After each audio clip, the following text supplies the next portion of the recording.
Hello, everybody, and happy Halloween. Last Halloween, we did a show full of original ghost stories that we told, and it was quite spooky, and we got a lot of great feedback. So this year, we're going to rebroadcast that. Do we say that in podcasting? We're not really broadcasting. We're repodcasting that episode. It's 3 spooky ghost stories told by me and Andrew. So if you heard it last year, we hope you'll enjoy it again. If you did not hear it last year, stick around because it's a lot of fun and we think you'll enjoy it. And as always, make sure you're following us on social. If you're not, there's new stuff coming up there pretty soon. We're at Deviant.podcast on Instagram and TikTok. We're also on YouTube at Deviant.podcast. And if you want to help support the show, visit our Patreon at DeviantPodcast.com. The membership tiers start at free, but there are paid tiers too, again, if you want to help support the show. So, with all that said, let's get spooky. We're all wired differently. Some of us are wired for good, some of us are wired for bad, but a select few step outside of all society's boundaries.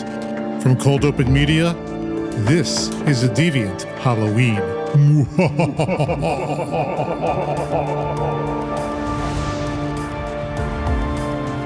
Welcome back to Deviant, where we chase the truth into the dark corners of what humans are capable of. I'm Dan Szematowicz. And I'm Andrew Iden. And that's usually what we do, but not today. Right. We're doing something a little different. And before we get too deep into it, Dan, where do you land on Halloween? Love it. Some people don't love it. But those people are wrong. I generally I didn't like trick-or-treating as a kid. Did you, Andrew, wear costumes? Did you? I did, and as an adult, I don't like doing costumes either. It's just, it was never really my bag. Why does none of that surprise me? But what I do like is I like October. I like the weather. I like, being outside with people when it's like cool. So I like all that stuff, but it was like the candy and the costumes. Even as a kid, I did it just because everybody else did it, but it was not like, I wasn't one of those kids who had my Halloween costume laid out, 2 months ahead of time. Sure. Yeah, I was a big costume improviser. Usually, sometimes it went well, sometimes it did not. I remember when I was 13 or 14, this was a horrible decision. I went trick-or-treating. I went to go as sort of like a, one of those horror movie chainsaw guys, right? Right. No one in particular. So I dressed like that and I put on a hockey mask. So I guess it was someone in particular. I guess I was Jason. But right. Instead of a chainsaw, we didn't have a chainsaw in the garage, so I carried around hedge clippers around the neighborhood. And that got really old after about 20 minutes. Yeah, I bet. So the reason we're talking about all of this is because this is Halloween week, and we're doing something a little different this week. We obviously bring you guys on Tuesdays stories that are horrific and terrifying for a million different reasons. We're going to step outside of that this week, and we're actually going to tell you a little bit of fiction. Yes. We're going to do some Halloween ghost stories. Spooky. And I think everybody likes a ghost story, right? Yes. So that's what we're going to do today. Yeah, we have 3 stories that we're going to bring you. Andrew said they're fictional. Let's just say that I think it's more accurate to say they are inspired by stories that we know or have been told. Or have some familiarity with. Yes. Okay, so with all that said, let's tell some ghost stories. So pull up a chair, stick that flashlight under your chins, flip it on, turn down the lights, and prepare to get spooky with our first story, which is going to be told to you by one Andrew Iden. This story is loosely based on a ghost story that I had been told for years as a kid. I grew up essentially going to a summer camp in Virginia. I worked there. I went there as a camper. I told this ghost story. I was told this ghost story, and it is about a ghost that haunted the summer camp where I worked, which as soon as the sun goes down, any summer camp you go to is just as creepy as it gets. Question. So, yeah. Did you ever see this ghost? I had very bizarre experiences. I did not see the ghost, but I will tell you, if you've ever been in a horse stable after dark in the pitch black, few things are creepier than a horse stable because there's all kinds of noises. There's all kinds of things going bump in the night. And it is without question one of the creepiest places you can be. So with that said, here is the story of Molly May. At Camp Shenandoah, tucked into Virginia's Blue Ridge Mountains, the campfire tales for years always ended with the same name whispered on the wind. Molly May. Molly May. Counselors said she'd first come to camp decades ago in the early 1970s. A girl with a wide smile and wild curls, known for her adventurous spirit. She was a bright, energetic 12-year-old, always in overalls and red tennis shoes, and with a relentless appetite for the outdoors. She loved bugs and she loved nature and all that it offered. But one summer, that brightness and that boundless spirit was extinguished. Something at Camp Shenandoah went horribly, horribly wrong. In 1972, under an August moon whose light was splashing across the valley's mountainous walls, Molly May had stepped outside of her cabin and snuck out to Lake Mattaponi. She had dared herself to swim across, breaking the still waters while the stars reflected off the surface. Preparing to dive in, Molly May stood at the water's edge, in front of the stacked canoes, while the crickets and bullfrogs sang. Molly May's adventurous spirit was all alone. She turned and glanced one last time at her cabin, lit by one single yellow bulb on the front porch, mosquitoes buzzing. She'd worried about the creaky screen door as she snuck out, but the counselors and bunkmates weren't disturbed. By morning, when her bunkmates woke up, her bed was still empty. Campers and counselors had fanned out in the woods, calling her name.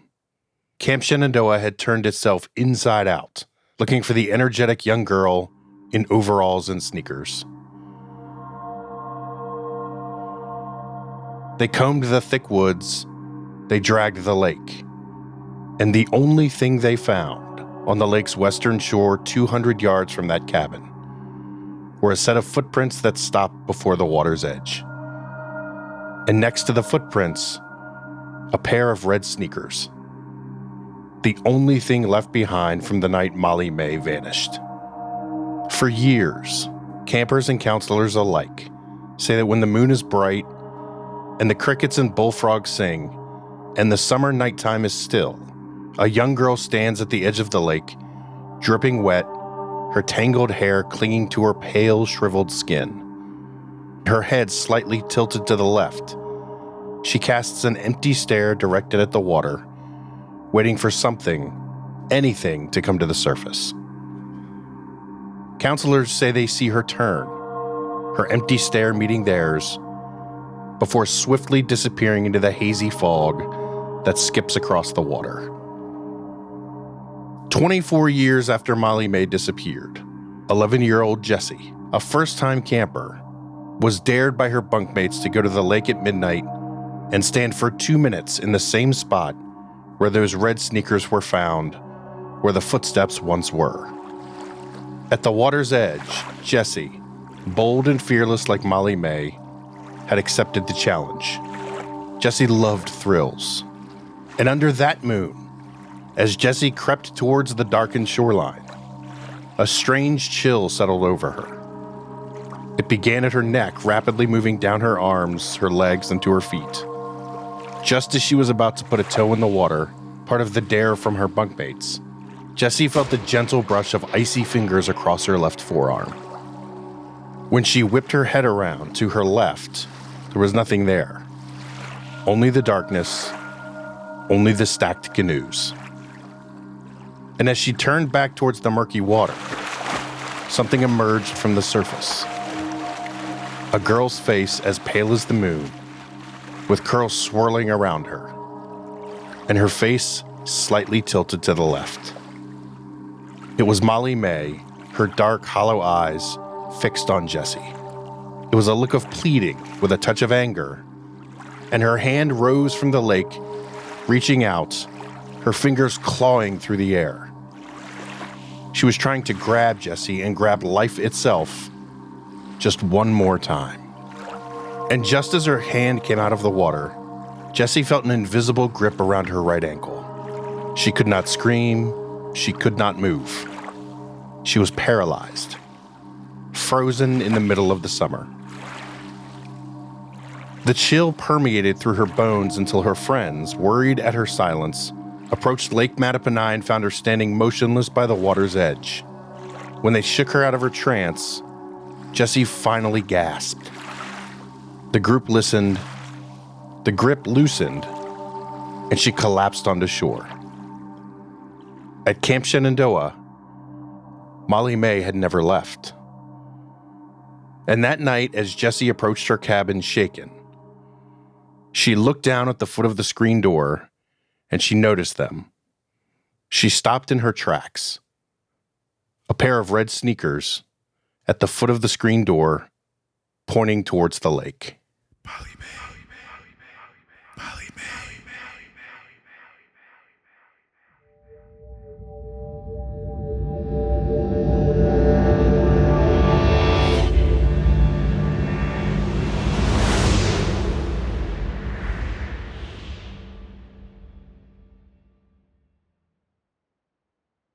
Welcome back to the Deviant Halloween special, where we're telling ghost stories, stories about things that go bump in the night, things that are just weird and creepy. And Dan, your story, you've actually told me about wanting to write this story down or kind of put the story in some sort of storytelling way for a long time. So tell us about it. Yeah. I guess the best way to tell the story is to just tell this story. Near Clinton, Michigan, in a remote part of the countryside where the trees are thick and the fog hangs low, stands an old radio transmitter that's been abandoned for decades. It's still there. You can look it up. It clearly used to be some kind of government installation, but locals didn't know much more than that.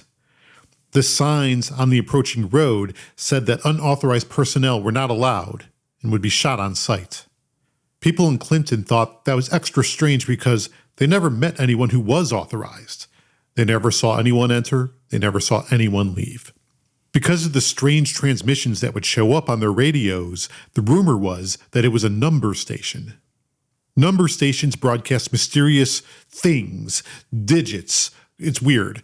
They sound like this. Delta, Foxtrot, Delta, 2-1. Delta, Foxtrot, Delta, 2-1.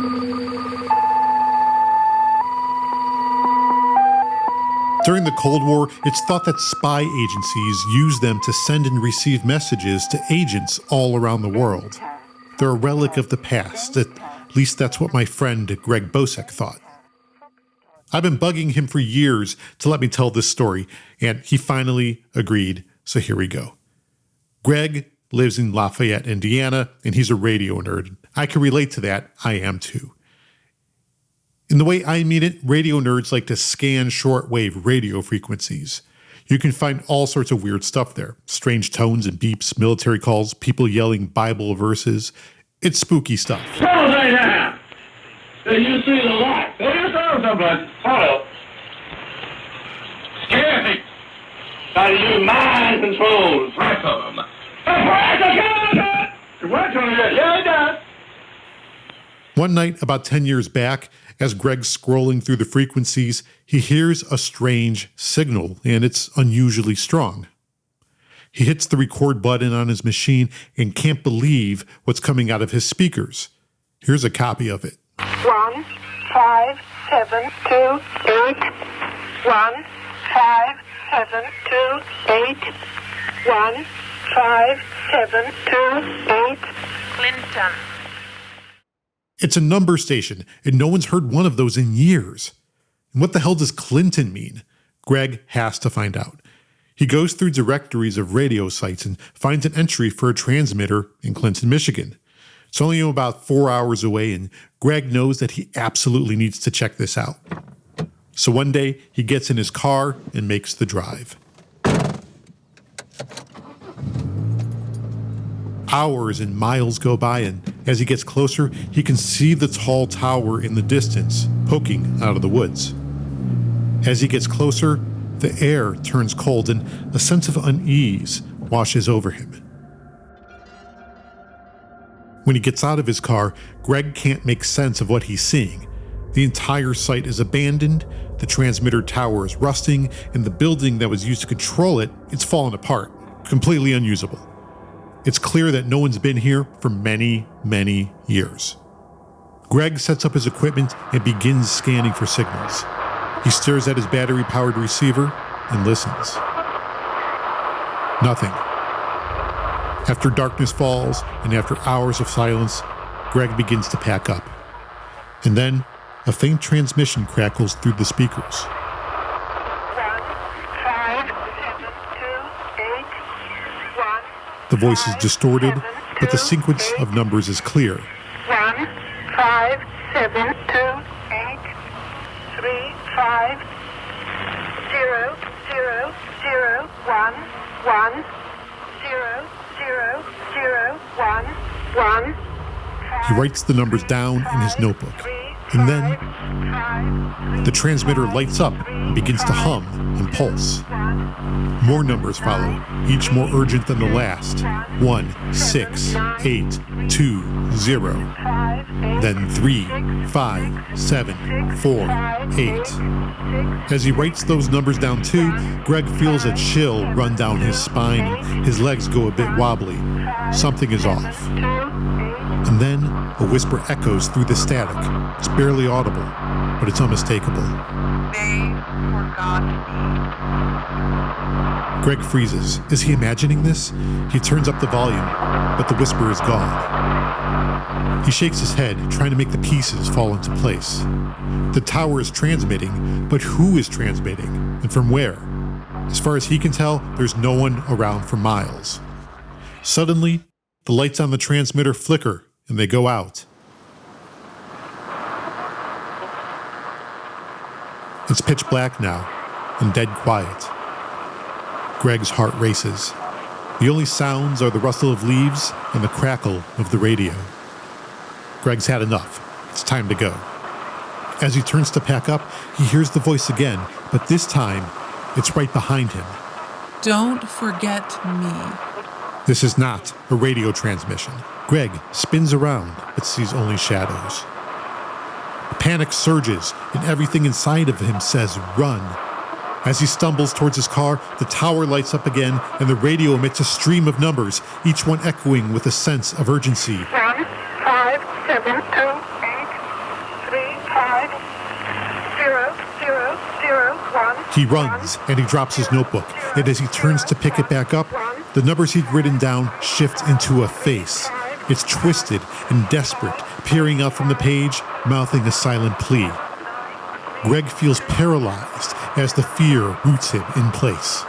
With a surge of adrenaline, he snatches up his gear and sprints to his car, the transmitter's numbers still ringing in his ears. He drives away as fast as his car will go, and he never returns.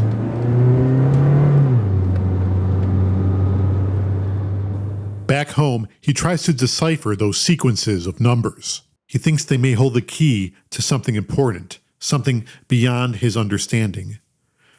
But no matter how hard he tries, he just can't figure it out. A few years later, the local newspaper in Clinton finally gets around to putting their archive online. This is when Greg finds out about the incident. In 1983, at the height of the Cold War, locals report a bright light and a loud noise coming from the radio tower, the one they're not allowed to get near. They see smoke rising from the forest, and the Clinton Fire Department speeds out there. All they find is a smoldering control building and a perfect circle of burnt grass. The firemen search everywhere, but there's not a soul to be seen. But one of them swears that he heard whispers. Greg knows he encountered something dark that night, an echo of the past, a warning, or perhaps a cry for help from a soul trapped within the static, forever broadcasting its sorrow into the void.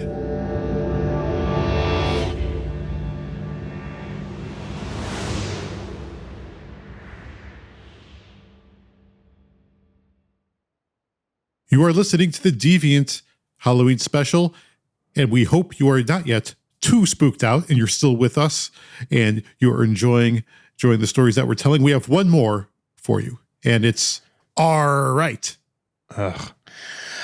You told me you were going to do that.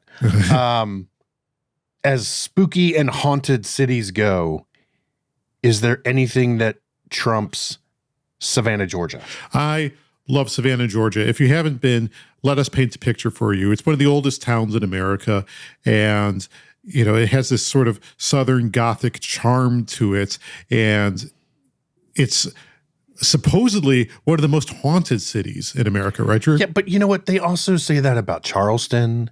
They also say that about New Orleans. Yes, but I think they're right about it with Savannah. Yes, Savannah's a great city. And, the Spanish moss, the humidity, Midnight in the Garden of Good and Evil. Savannah is a really, really cool place to visit. And I would not suggest going in July and August because it is so hot. No. And it's so humid because you're right next to the water. But yeah, Savannah is wonderful. I've enjoyed all the times I've been. But it is very spooky. And if you do visit there are plenty of ghost tours you can take.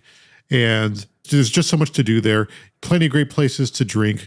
Plenty of great places to eat, including having some of the best fried chicken you'll ever have. Lots of fudge. A lot of fudge. And a great restaurant called the Pirate's House.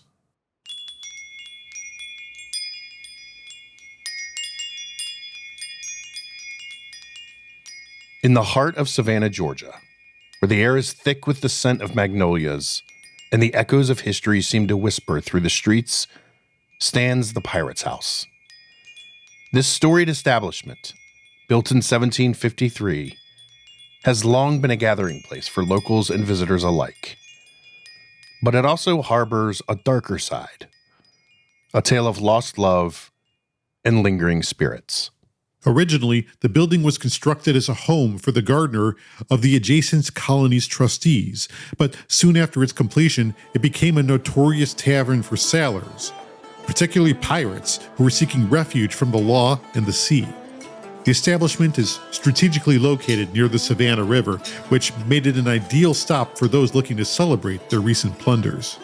Among the many legends that swirl around the Pirate House, the most haunting is that of Captain James, a dashing pirate with a reputation for charm and cunning. He was a man of the sea, with tales of adventure and treasure that captivated anyone who would listen.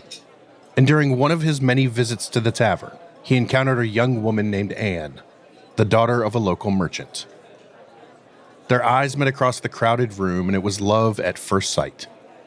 They shared stolen moments and whispered promises beneath the flickering candlelight. As their romance blossomed, Captain James made a fateful vow to Anne. He would embark on one last voyage to secure a fortune for them. He promised to return and marry her. With a heavy heart, Anne watched him sail away, clutching a locket he had given her as a token of his love. Days turned into weeks and weeks into months. As Anne waited at the window of the Pirate's House, her heart filled with hope, the townsfolk began to whisper that she was losing her mind. Friends and family urged her to move on, but she remained steadfast, convinced that James would come back to Savannah to marry her. But it was not to be. James found his treasure, but the captain's fate took a tragic turn. He met his end in a fierce storm at sea. His ship, lost, along with all its crew, swallowed by the relentless waves.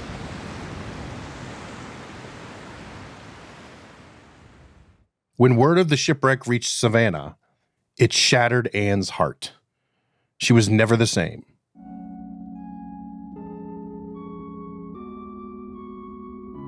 Day after day, she would return to the Pirate's House, her once bright spirit dulled by grief.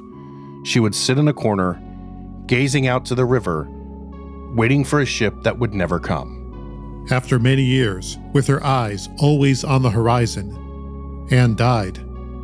As years passed, patrons began to notice strange happenings in the tavern, flickering lights, sudden chills, and the faint sound of sobbing. Locals believed that Anne had become one with the Pirate's House, bound to its walls by the love she could not let go. And as the tavern continued to thrive, Stories of its ghostly inhabitants only grew. Staff and guests report experiencing unexplained phenomena: glasses sliding off tables, cold spots in the middle of summer, and soft whispers that seem to come from nowhere. On stormy nights, the atmosphere shifts dramatically. The air is charged and the sound of thunder echoes like the roar of the ocean. It's on these nights that many claim to feel the presence of Captain James, a shadowy figure dressed in tattered pirate garb. Regular patrons know the tales well and share them with newcomers. They whisper that if you listen closely, you might hear the captain's voice in the wind, a haunting echo that carries the words, "I'll find you. I will always find you."